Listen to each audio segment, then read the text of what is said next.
Ձիթեն ու դառնահան պտուղներն աղաջրի մեջ ներմուծվում են Իրանից, Հունաստանից, Եգիպտոսից, վերամշակման բոլոր փուլերով անցնում, բարձրորակ ապրանք են դառնում։ Հայաստանի Հանրապետությունը մեր կազմակերպությունը ստեղծում է հավելյալ արժեք, ինչ է նշանակում դա, մենք ոչինչ չունենալով, ունենալ միայն աշխատուժ, ջուր եւ էլեկտրականություն, ստեղծում ենք միավոր, որը համաշխարհային շուկան որպես արտադրված է Հայաստանում, եւ մի շարք երկրներում շատ զարմացած են ինչ է կատարում Հայաստանի Հանրապետությունը, այսքան ձիթապտուղ որտեղ է։ Այլո ապրանքանիշով շուկա մտան 2000-ականների սկզբին, արտադրանքի մեծ մասը 80% դիրացնում էին տեղական վաճառակետերում, 20%-ն արտահանում։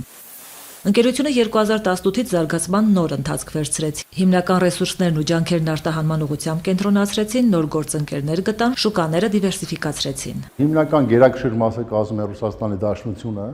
բայց մեր ռազմավարության հիմքում դրված է տարածել երկրների քանակը։ Մենք արդեն միջինասիան երկրներն ենք կարողանում ապրանքներ ուղարկել, ու Կանադա ենք ուղարկում, Ամերիկայի Միացյալ Նահանգներ։ Եթե 7-8 տարի առաջ տարեկան արտահանում են մինչև 400 միլիոն դրամի արտադրանք, նախորդ տարեվերջին գերազանցել են 2.5 միլիարդը։ Այս տարվա պլաններն ավելի հավակնոտ են։ 2025-ին մեր արտահանման ծավալները մոտավորապես հասան 280 մեքենայի, բայց այս տարվա մեր ռազմավարությունը շուրջ 400 մեքենա է, այսինքն յուրաքանչյուր օր պլանավորված է մինիմում 1 մեքենա ուղարկել դեպի արտասահմանյան շուկաներ։ Նոր մեկնարկին ու նոր պլաններն իրագործելուն նպաստել է պետական աջակցությունը։ Հումքի ներկրման մաքսատուրքից ազատվելով ընկերությունը հնարավորություն է ստացել միջազգային շուկաներում որակով գնով ավելի շահեկան դիրքից մրցակցել ու արդեն արտասահմանյան այլ կազմակերպություններից էլ պատվերներ ընդունել եւ մոտ 25 տարբեր ապրանքանիշերով ապրանք թողարկել արտահանել։ 22 թվականին պլանավորված էր 4.3 միլիարդի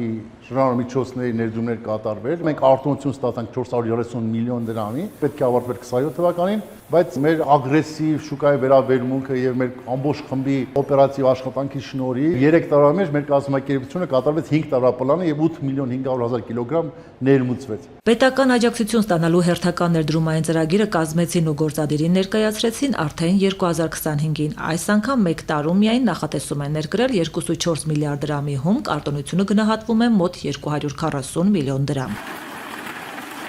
Վերամշակվող հումքի ծավալների աճին համընթաց մոդեռնիզացնում են նաև արտադրական շղթան, նոր սարքավորումներ, հոսքագծեր ձեռք բերում, կորիզահանող, տեսակավորող, տարայավորող։ Միայն վերջին 3 տարում մոտ 360 միլիոն դրամի սարքավորումներ լիզինգի ծրագրով են վերցրել, սուբսիդավորվող տոկոսագումարներով։ Ընդլայնել են նաև արտադրական տարածքը, 2000 քառակուսի մակերեսով պահեստային հանգույց են ավելացրել, որտեղ արդեն հնարավոր է ճիշտ ջերմաստիճանում ապրանքը պահել։ Արտադրական հատվածից առանձնացրել են նաև պիտակավորման, փաթեթավորման process-ը, գործեր կազմակերպում են նախորդ տարի գնաց նոր հոսքագծով։ Նախկինում աշխատում են